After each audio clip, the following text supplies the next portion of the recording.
When I look at left-leaning places like this, I don't know what's worse. The idea that there are people this nearsighted in charge of millions of lives, or the millions of lives that put people like this in charge. Oregon is the #1 in the world, not just America, when it comes to fentanyl deaths. And it's not just fentanyl, heroin, cocaine, and I'm telling you, to beat out places like New York and California with that small of a population, way to go, guys. You must have really tried on this one. I got a hell of a story for you today. This one's from the Mills source. I'm going to read you what the law used to be, because this did pass, what the law is now, and of course, at the very end, what liberals don't give two shits about: who's going to be paying for it. So in case you're new around here, I am about to do a news speed run. I'll take a couple of stories of the day. I'll compile their details down on the Cliff Notes. And if you want more, down in the description box will be links to where I found my articles. Having said that,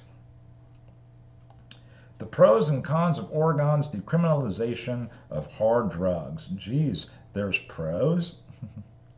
While most in the United States are waiting to find out the results of the presidential race, way to go, guys, Oregon is making history by becoming the first state to legalize hard drugs like LSD, heroin, oxycodone, methamphetamines, amongst others, not just fentanyl. Measure 110, also referred to as the Drug Decriminalization and Treatment Initiative, changes non-commercial possessions of Schedule 1 through 4 controlled substances into a Class E violation, down from a Class A misdemeanor.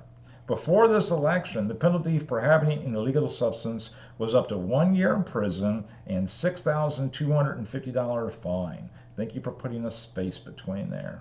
With Measure 110, however, the penalty is drastically reduced. If you're caught with these substances, the penalty will either be a $100 fine, or you can choose to attend an addiction recovery center. That's what they're going to do. And at the very end of this, who's going to pay for it all? Despite the measure passing, providing that many of the state supports decriminalization, concerns remain about the specifics of the bill. Mike Marshall, the executive of Oregon Recovers, is concerned that the measure does not address the issue of limited access to treatment. The goal is to move people out of the criminal system into the healthcare system, but the healthcare system isn't ready to receive them. So who's going to pay for it? Well, not the addicts. It's never the problem. They're always the victim.